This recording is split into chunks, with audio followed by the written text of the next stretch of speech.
আমি আপনাকে আল্লাহ তাআলা নিয়ামত দিয়েছেন, এরপরেও মাহফিলে আসতে পারি নাই। আমি মনে করব যারা আসতে পারে নাই তাদের মতো হতভাগা আর কেউ। এজন্য আল্লাহ তাআলা যাদেরকে পছন্দ করেছেন তারাই মাহফিলে আসতে পেরেছেন। আল্লাহ যাদেরকে পছন্দ করে নাই, শত চেষ্টা করলেও তাদের পক্ষে মাহফিলে আসা সম্ভব। এই জন্য আল্লাহ তাআলা আয়াতের মধ্যে বলেন,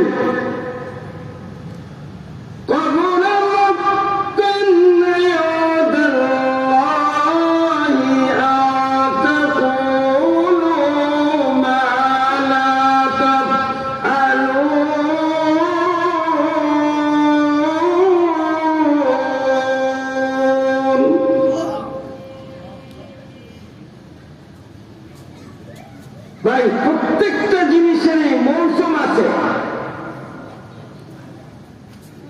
এই জন্য ইবাদতেরও একটা মৌসুম আছে। এই জন্য নবীজি পড়েন, নবীজি দোয়া করেছেন,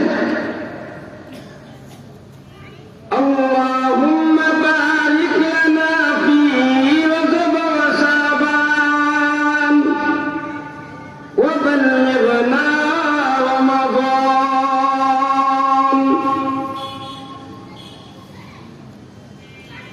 আল্লাহ রজব চন্দ্রের বরকত, শাবান চন্দ্রের বরকত রমজান পর্যন্ত পৌঁছে দাও।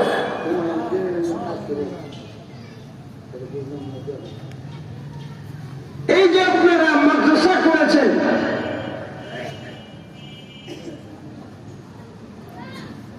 প্রত্যেক মাজারের মধ্যে ভিন্ন জিনিস। আপনারা মীর শাহাবুদ্দিন শাহ রহমাতুল্লাহ আলাইহির এই জায়গার মধ্যে যে আপনারা এমন একটা বাগান করেছেন, এই বাগানের মধ্যে কি শিক্ষা দেয়? একটা ছেলেরা যদি নুরানি, একটা ছেলেরা যদি আইনা বলেন যে বাবা হাদিস পড়ো, ওই ছেলেটা একটা দুইটা নয় 40টা হাদিস আপনাদেরকে মুখস্থ শোনায় ফেলবে। এবং এখানে এমন একটা জিনিস শিক্ষা দেন, ঢুকার পরে এমন একটা জিনিস শিক্ষা দেন, এই জিনিসটা আমি আপনি সকলেই জানি কিন্তু আমলে পরিণত করি না। জিনিসটা কি?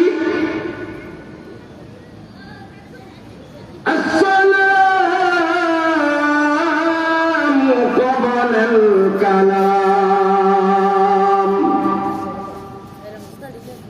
আফসুস সালাম ওয়া আতওয়াইমুন নিয়াম।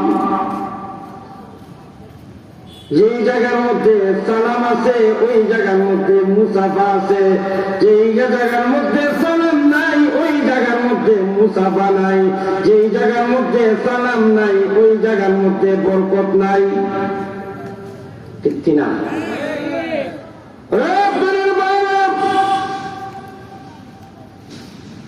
ওই আপনাদের মুতামিম সাহেব সহ যারা শিক্ষকরা আছেন রাতের আধারে উঠা, যেই সময় দুনিয়ার কোর্ট কাছারি বন্ধ থাকে, ওই সময় ছাত্রদেরকে নিয়ে উল্টা তাহাজ্জুদ নামাজ পড়ে আল্লাহর দরবারে কান্দে। আর ওই সময় আল্লাহ তাআলা প্রথম আকাশে আইসা বান্দারে ডাকে, রে কে কি আছো, কার কি হাজত আছে, আসো তোমরা চাও। দুনিয়ার দরজা জানালা বন্ধ হয়ে গেছে, আমি আল্লাহর কুদরতি দরজা বন্ধ হয় নাই। ওই জায়গার মধ্যে এমন একটা জিনিস শিক্ষা দেওয়া হয়, যে জিনিসের হাফেজে কোরআন বানানো হয়। যে হাফেজে কোরআন যে বানাইলেন, ওই হাফেজে কোরআন আল্লাহ তাআলা একজন দুইজন নয়, আল্লাহ তাআলা 10 জনকে, যেই 10 জনের উপর জাহান্নাম ওয়াজিব হয়ে গেছে, ওই 10 জনকে জাহান্নাম থেকে বাইচা বাইচা জান্নাতে নেওয়ার অনুমতি আল্লাহ তাআলা হাফেজে দিয়া দিবে। কয়জন? 10 জন। আরেকজন আলেম বিগাইরি হিসাব। এই যে মাদ্রাসা আপনারা করলেন, এই মাদ্রাসার মধ্যে টাকা পয়সা পরামর্শ দিয়ে দিতেছেন, এই মাদ্রাসা দিন দিন তরক্কি হইতেছে, এতে মনে হয় আপনারা ঠকছেন। কথা বলেন, আপনারা ঠকছেন। এটা কোন দিন আপনাদেরকে নাজাতের দিন দাঁড়াইব জানেন? মৌত কাসিন কুল্লু নাসির জাশারিবুন কবর বাইতিন কুল্লু নাসিন দাখিলুন। ওহে হাম সব মুসাফির কা ওহি আছে ঠিকানা, কোই আগে রওয়ানা হ্যায় কোই পিছে রওয়ানা। তোমার আগে ওই বাড়িতে বাস করি তো অনেকজন, দুদিন পরে চলে যাবে, দখল করবে আরেকজন। ঠিক কিনা? ঠিক কিনা? ওই বাড়িতে যেই দিন আপনি থাকবেন না, আপনার ছেলে মেয়ে বিবি বাচ্চা, ওই দিন আপনি, যেদিন আপনার জান কবজ হয়ে যাবে, এই দুনিয়াটা থাকার জায়গা নাই, চেষ্টা করলেও থাকতে পারবেন না। যেদিন আপনার জানটা কবজ হয়ে যাবে, আজরাইল যেদিন কবজ করবে, ওই দিন আপনার ছেলে মেয়ে বিবি বাচ্চা, এত আদরের বিবি, এত আদরের ছেলে মেয়ে, এরপরেও বলবে না যে বাবারে 1 ঘন্টা সময় বেশি রাখো, 2 ঘন্টা সময় বেশি রাখো। পারলে বলবে যত তাড়াতাড়ি পারো, যত তাড়াতাড়ি পারো, যত তাড়াতাড়ি পারো গোসলের কাজ, কাপড়ের কাজ সম্পূর্ণ করো। কি বলেন? ওই দিন আপনার জন্য ওই মাদ্রাসা আপনার বিরুদ্ধে আল্লাহ তাআলার দরবারে সুপারিশ করবে। আপনি দিন কি থাকবে? ওই দিন থাকবে শুধু ঈমান আর আমল। আপনি যে নেক আমল গুলো করে গেছেন, ওই জায়গাটা, যেই জায়গাটার মধ্যে বয়ান শুনছেন, মাদ্রাসা করছেন, ওই জায়গাটা আপনার বিরুদ্ধে আল্লাহ তাআলার দরবারে নালিশ করবে। আর আপনার বিরুদ্ধে আপনার চোখ, আপনার মুখ, আপনার হাত পা, অঙ্গ প্রত্যঙ্গ আল্লাহ তাআলার দরবারে নালিশ করবে। আল্লাহ, তাদেরকে আমি চোখ নামক নিয়ামত দিয়েছিলে, হাত নামক নিয়ামত দিয়েছিলে, তারা শুনছে, কান নামক নিয়ামত দিয়েছিলে, তারা শুনছে, তারপরেও কয় প্রধান বক্তা আসলে বক্তার ওয়াজ তো বাসাতেই শোনা যায়, বাসা শুনবো। আল্লাহ তাদের বিরুদ্ধে অঙ্গ প্রত্যঙ্গ গুলো আপনার বিরুদ্ধে আল্লাহ তাআলার দরবারে নালিশ করবে, নালিশ করবে। আমার কথা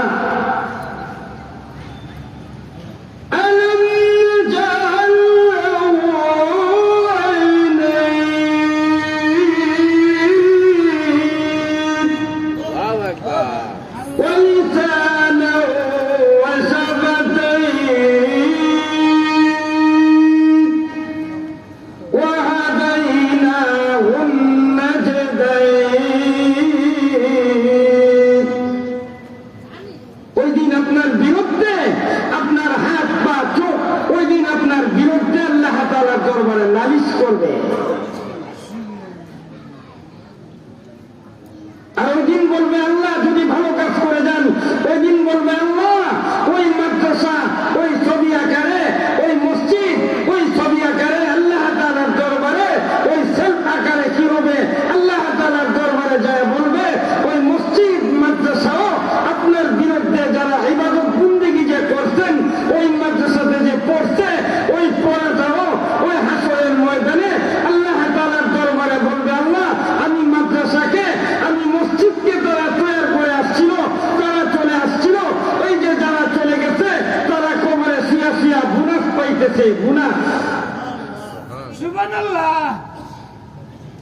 দেখবেন চাকরি যখন রিটায়ার হয়ে যায় তখন এককালীন টাকা দেয়, এরপরেও কিন্তু কিছু টাকা দেয়, মাসে মাসে দেয়। এটা কি বলে? পেনশন, পেনশন ভাতা। ও আপনারাও যারা মাদ্রাসা করেছেন, যারা রুটিন রাখতেছেন, যারা বোর্ডিং এর জন্য দান খয়রাত করতেছেন, আপনারা যে পরামর্শ করছেন, ওই মাদ্রাসার সভাপতি, সেক্রেটারি এবং উস্তাদ এবং দাদা দাদি, নানা নানি, ওই সমস্ত 10 জন দেয়, যেই 10 জনের উপর জাহান্নাম ওয়াজিব, ওই 10 জনকে হাফেজকে বলবে তাদেরকে নিয়ে তুমি জান্নাতে যাও। আর তুমি পড়ো, হাফেজ পড়বে সূরা ফাতিহা থেকে মিনাল জিন্নাতি ওয়ান নাস পর্যন্ত তিলাওয়াত করবে, 6666 তারা জান্নাতের মধ্যে হাফেজের স্থান হবে। এবং তার মাতা পিতাকে আল্লাহ তাআলা নূরের মুকুট পরাবে। এই জন্য ভাই আমাদের সামনে অতিশয় নিকটে হইল রমজান, এরপরে হইল আজকে মাদ্রাসার মাহফিল। আমরা কত বড় নিয়ামতের ভাগীদারি। এই যে রমজান মাস আসতেছে, আমি আপনার জন্য এই রমজানে একটা অক্ষর তিলাওয়াত করলে 1/70, আর রমজান ছাড়া 1/10। এই জন্যই মাহফিল করা, এই মাহফিলে আসা। আপনাদের মনে হয় আপনারা যারা আসছেন, যারা বসছেন, যারা টাকা পয়সা দিতেছেন, আপনারা ঠকছেন। কি বলেন? ঠকছেন না দিচ্ছেন? কেমন ভাবে জানেন? ইউহিব্বুনা খামসাহু ওয়া ইয়াসাউনা খামসা। يحبون الدنيا ويعصون الآخرة। হাদিসের মধ্যে আসছে হুব্বুদ দুনিয়া ওয়া সুকুল ফাতিয়া। এই দুনিয়াটা হইল লোভের দুনিয়া। এই দুনিয়ার লোভ যারা সামলাইতে না পারছে, এই দুনিয়াতে যারা লোভ দ্বারে সামলাইতে না পারে, তারাই আখিরাতে কল্যাণকামী হবে না রে ভাই। এই দুনিয়াতে আসছেন, ওই দুনিয়াতে আপনি চলে যেতে হবে। ওই দুনিয়াতে আসাদার যেমন শুরু আছে, শেষও আছে। এমন এক জায়গার মধ্যে আপনি যাবেন যেই জায়গাটার শুরু আছে, শেষ নাই। القبر روضة من رياض الجنة أو حفرة من حفر النار يحبون الدنيا ويعصون الآخرة يحبون الديار ويعصون القبور دنيا মালিক হইলেন, রাষ্ট্রের প্রধান হইলেন, কিন্তু আপনি যখন মারা যাবেন, আপনি যখন দুনিয়ার জমিন থেকে চলে যাবেন, আল্লাহ জিজ্ঞেস করবে না তুমি রাষ্ট্রের প্রধানমন্ত্রী কইবার হইছিলা।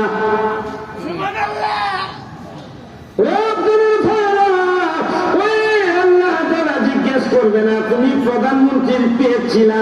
আল্লাহ তারা জিজ্ঞেস করবে মারত বুকা মান দিনুকা মান হাযার রাজুল বুইসা ফীকুম। তোমার রবকে, তোমার দিন কি, তোমার নবীকে। এই জন্য ভাই যে কথাগুলো বলছি, ওই কথাগুলোর উপর আমি গুনাহগারকে সহ আপনাদেরকে আমল করার তৌফিক দান করুক। সকলে বলুন আমিন। কারণ এই যে আপনারা এতগুলো উলামা ইকরাম পাচ্ছেন, একমাত্র আপনাদের যিনি মুতামিম সারা বাংলাদেশে না, ও ভাই হাইরে পর্যন্ত চেষ্টা করলে যেতে পারবে বয়ানের জন্য। এই জন্য সারা বাংলাদেশে যিনি বয়ান করেন, উনি যখন ডাক দেয় তখন কোনো বড় বড় যত বড় উলামা ইকরামে হোক না কেন, উনি ডাক দিলে আর ডাক ফিরাইতে পারে না। এই জন্য আপনারা বিভিন্ন মুখের বিভিন্ন রূপের কথা শুনতে পারবেন। এই জন্য একমাত্র আপনাদের আল্লামা সাইফুল ইসলাম সাহেবের খাতিরে, উলামা ইকরামরা মাদ্রাসার খাতিরে উলামা ইকরামদের কদম পড়ে, এতে আপনারা খুশি না কথা? এতে আপনারা খুশি না বাজার? আল্লাহ তাআলা দিন দিন মাদ্রাসার তরক্কি দান করো। যে কথাগুলো বলছি, ওই কথা আলাইনা ইল্লাল বালাগ। আসসালামু আলাইকুম ওয়া রাহমাতুল্লাহ। মাশাআল্লাহ, অত্যন্ত সুন্দর আলোচনা করেছেন একজন অন্ধ হাবেশা মানুষ। আল্লাহ হুজুরের হায়াতে বারাকাত দান করেন, আমিন। প্রিয় উপস্থিতি, এই পর্যায়ে আপনাদের সম্মুখে গুরুত্বপূর্ণ চাকরি নিয়ে আসছেন তারুণ্যের অহংকার হযরত আল্লাম হযরত মাওলানা মুফতি তুফাইল আহমদ নোমান সাহেব হাফিজাহুল্লাহ, মুহাদ্দিস আলবাতুল মাদ্রাসা গোলাসপাড়া ব্রাহ্মণবাড়িয়া। হযরতকে হযরতের মূল্যবান তাকরীর পেশ করার জন্য সবিনয় আওয়াজ করছি। আমরা এখনো পর্যন্ত যারা দাঁড়িয়ে আছি, মেহেরবানি করে প্যান্ডেলের ভিতরে বসে পড়ি।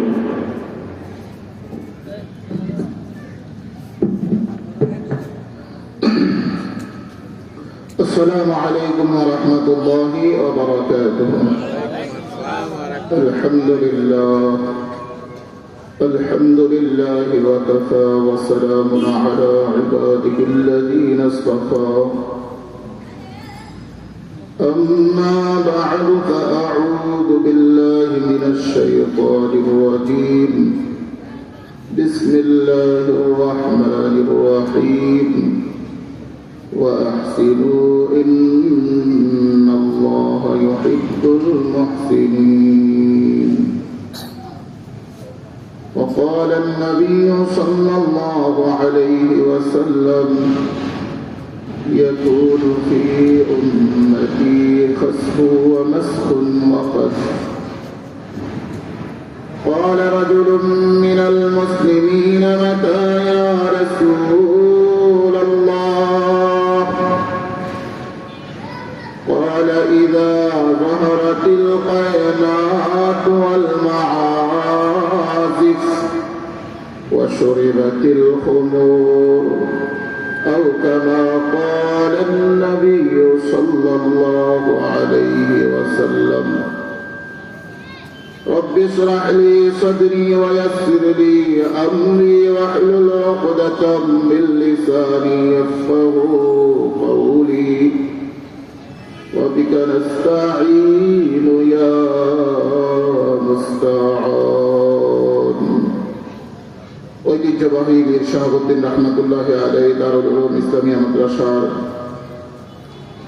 বার্ষিক তাফসীরুল কোরআন মাহফিলের দ্বিতীয় দিনের দ্বিতীয় অধিবেশনের সম্মানিত সভাপতি দিগার হযরত উলামায়ে কেরাম, সম্মুখপানে উপবিষ্ট সম্মানিত শ্রোতা মণ্ডলী, পর্দার আড়ালে অবস্থানরত আমার শ্রদ্ধেয় সম্মানিত মা ও বোনেরা, আমরা আল্লাহ তাআলার দরবারে শুকরগুজার হই, শুকরিয়া আদায় করি যে মহান আল্লাহ আমাদেরকে দ্বীনি মজমায় বসে দ্বীনি আলোচনা শোনার তৌফিক দিয়েছেন। তাই আমরা মন থেকে একবার কালিমাত শুকর করে নিই, আলহামদুলিল্লাহ। দরুদ ও সালাম মানবতার কান্ডারি, মানবতার দেশারি, বিশ্ব নবী, আখিরি নবী, সর্বশ্রেষ্ঠ নবী, সকল নবীদের নবী হযরত মুহাম্মদুর রাসূলুল্লাহ। আমার সাথে একবার সবাই পড়ে নিবেন সাল্লাল্লাহু আলাইহি ওয়াসাল্লামের উপর। সর্বোপরি আল্লাহ তাআলার দরবারে শুকরিয়া আদায় করি যে মহান আল্লাহ আমাদেরকে সুস্থ রেখেছেন। ঠিক এই মুহূর্তে এই সারা বাংলাদেশের অসংখ্য হাসপাতালে অসংখ্য রোগী অসুস্থতায় কাতরাচ্ছেন। কারো কিডনি নাই, কারো লিভার নাই, কেউ ব্রেন স্ট্রোক করে হাত পা অচল হয়ে পড়ে আছে হাসপাতালে সুস্থতার জন্য। অনেক চেষ্টা করছে।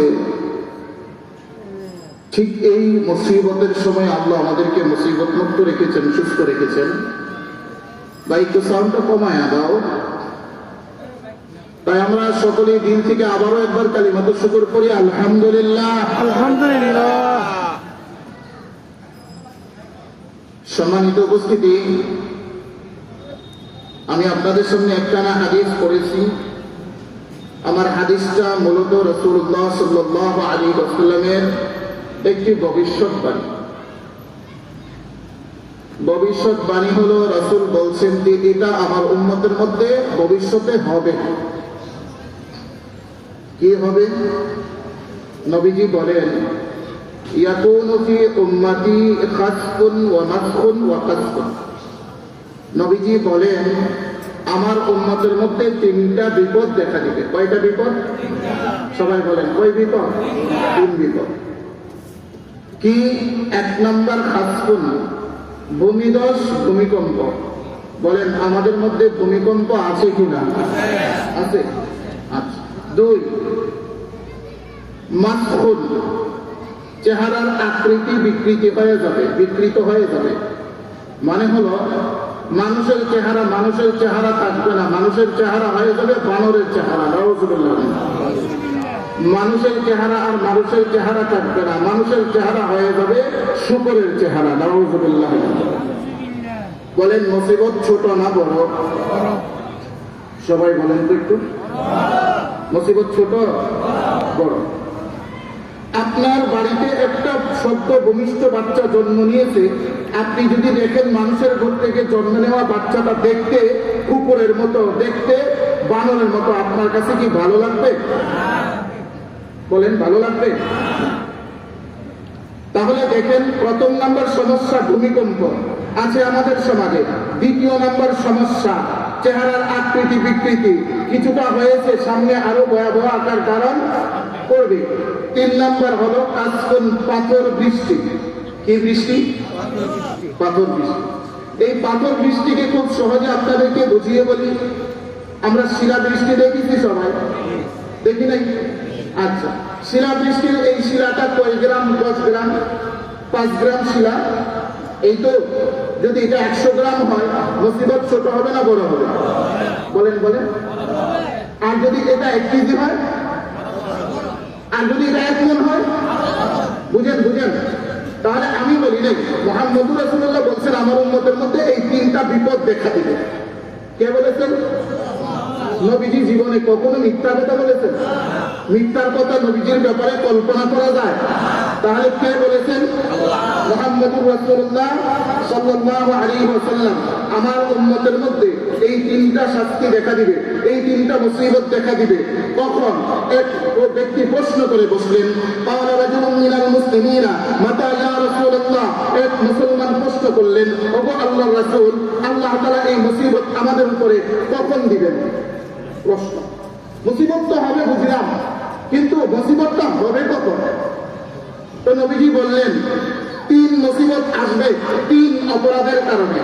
বলেন কয় অপরাধের কারণে? মুসিবত কয়টা? অপরাধ কয়টা? 3টা। ভালো করে বুঝবেন, হিসাব মিলাইয়া যাবেন। রাসূল সাল্লাল্লাহু আলাইহি ওয়াসাল্লাম বললেন, এক, ইযা যাহারাতুল কায়নাত। 1 নাম্বার হলো তোমাদের সমাজে গায়িকা বেড়ে যাবে। কি বেড়ে যাবে? গায়িকা। গায়িকা শব্দ জীবনে প্রথম শুনছেন আজকে? হ্যাঁ, আরো শুনছে না কেউ? আচ্ছা, 1 নাম্বার গায়িকা বেড়ে যাবে। 2 নাম্বার বাদ্যযন্ত্র বেড়ে যাবে। 3 নাম্বার শরাব অবাধে পান করবে, মাদক দ্রব্য অবাধে পান করবে। এখন বলেন কোন সমস্যা আপনার সমাজে নাই?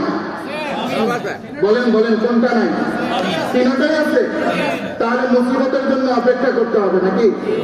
আচ্ছা, এখন আসেন আমি একটু বুঝিয়ে বলি, আর একটু ব্যাখ্যা করে বলি। 1 নাম্বার হলো গায়িকা বেড়ে যাবে। কি বেড়ে যাবে বলেন? গায়িকা বেড়ে যাবে। এই যে গত 2 দিন আগে নির্বাচন শেষ হলো, নির্বাচনের প্রচারণায় আগে আমরা দেখতাম, আমরা মুখে মুখে মিছিল করতাম, আর এখন মুখের মিছিল বা গান দিয়া রেকর্ড করে আইন না, মোবাইলের মাধ্যমে ডিজে কানেকশন লাগায় এখন সারাক্ষণ গানে গানে চাচার প্রচার আরম্ভ হয়েছে। বুঝেন নাই? মিশা কথা বলছি না, সত্যই? আচ্ছা, যদি সত্য হয় তাহলে একটু হিসাব নিলাম। তো এখন যখন বিষয়টা মোবাইলে চলে গেল, তখন সমস্যাটা কি দাঁড়ালো?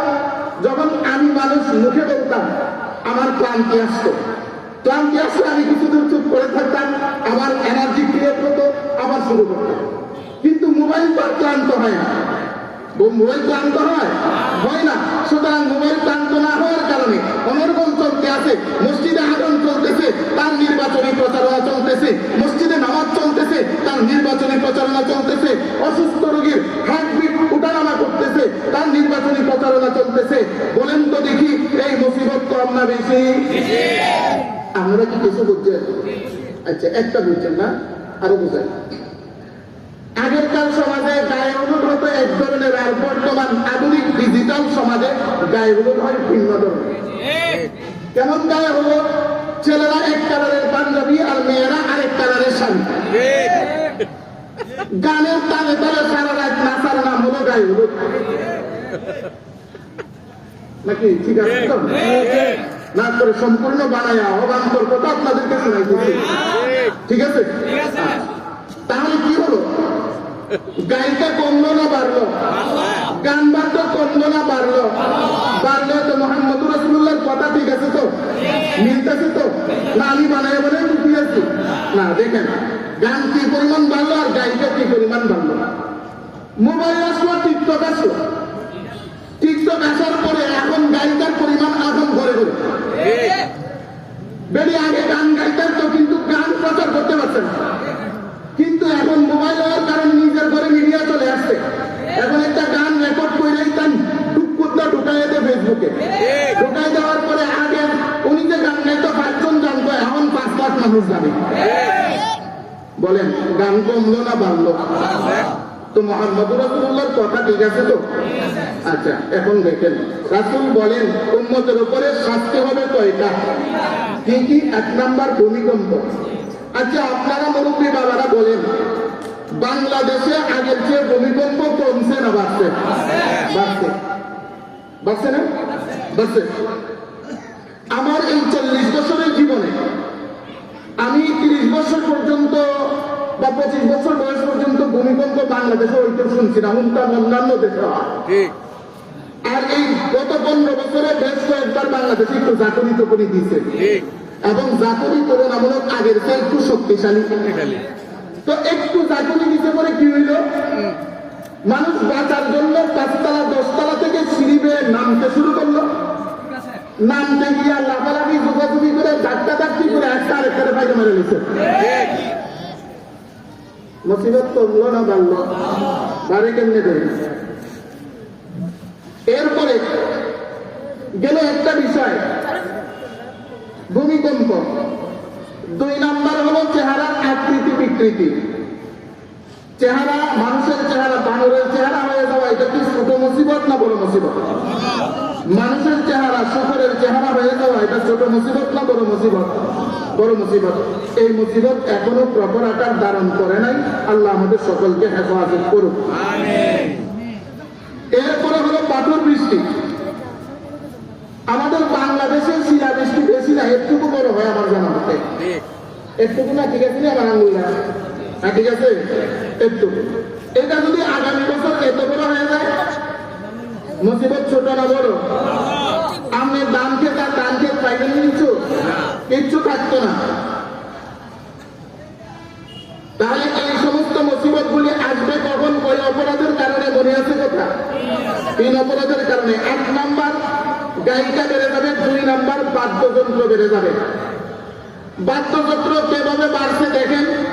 আগে আমরা শুধু গানের সাথে বাদ্যযন্ত্র শুনতাম, আজকাল কিছু ডিজিটাল হুজুর ইয়ার সাথে হয়তো কি বলে ওয়াজের সাথে আর বদলের সাথেও বাদ্যযন্ত্র ঢুকাই দিচ্ছে। মনে হয় মিশা কথা বিক্রি আছে, ঠিক আছে তো কথা? এখন গজলের সাথেও বাদ্যযন্ত্র ঢুকে গেছে। আর আপনারাও এমন মানুষ, আমি আবার এই সমস্ত কথাবার্তা বলি দিকে অনেকেই মনে করে যে হুজুরের মনে হোক বিষয়ে কোনো ওয়াজ পায় না। আমি আবার কই, আরে বাবা, সবাই যদি পেট ব্যথার ওষুধ দেয় তো মাথা ব্যথার ওষুধ কেন দিবে? বুঝেন নাই? সবাইকে শুধুই ব্যথার ওষুধ দিত নি। কেউ মাথা ব্যথার ওষুধ দেয়, কেউ কোমর ব্যথার ওষুধ দেয়, কেউ এলে শুনলে ঠিক থাকতো। এই জন্য হলে এক ওয়াজ করলে চলে না।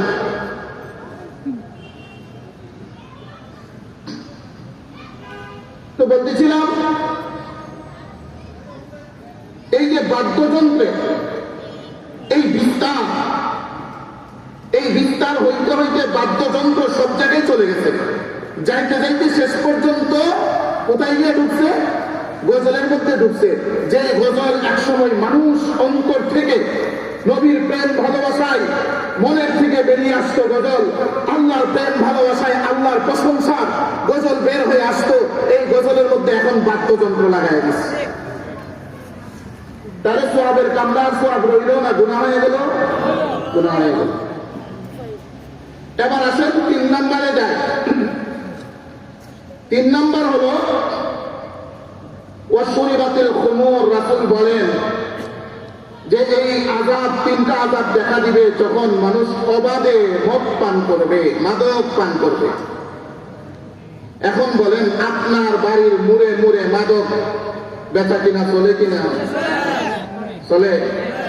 মাদকের যে কত নাম বাইরেছে, কোরআন দিনে একটা রেকর্ড বাবা, কি কয় এটা আবার কোন বাবা আমি জানি না, যেহেতু আমি নিজে শুধু মোবাইলেই দেখছি একটা ট্যাবলেটের মতো, এটা বলে বাবা।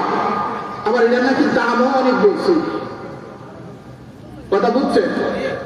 এখনকার কথাটা, এখন যে কথাটা বলবো, এই কথাটা অনেক ভাইয়ের গায়ে লাগতে পারে। যারা এই সমস্ত নেশার সাথে জড়িত, এরা দৈনিক যদি 1000 টাকাও রুজি করে, তারা দেখবেন দিন শেষে গড়ে 1 কেজি চাল নিয়ে গরু ঢুকতে পারে না। কথা ঠিক আছে? কেন ঢুকতে পারে না বলেন তো? যিরা রুজি করছে এটা বাবার শেষ। যে বাবা খাই তার অন্তরে সন্তানের মায়াও নাই, মা বাবার মায়াও নাই, স্ত্রীর মায়াও নাই, পরিবারের মায়াও নাই। দেখবেন আপনি তার কারো মায়া নাই। স্ত্রী কান্তাতে ফোন দিয়া 2টা বাচ্চা ওলা হলে আপনি 2 দিন ধরে চাল আনেন না, আমি এর কাছ থেকে দাঁড় করে চাল আনি, এই লোক পেছন থেকে দমক দিতেছে, আমার কাছে কে আনে, আমি করতে দিব, আরে এর কাছে টাকা শিখে মদ খাইব আর গাঞ্জা খাইব।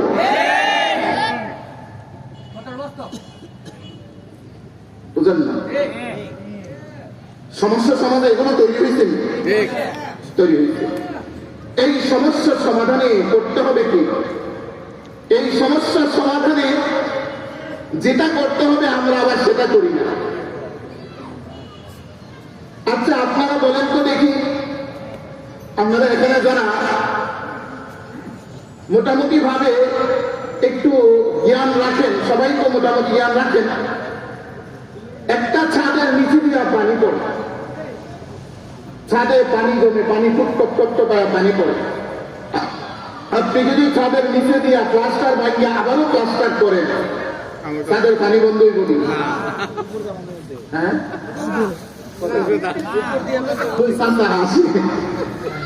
বন্ধুই কেড়ে বন্ধ। যেখান দিয়া চিত্র এখান দিয়া বন্ধ হচ্ছে না, যেখান দিয়া চিত্র এখান দিয়া বন্ধ না,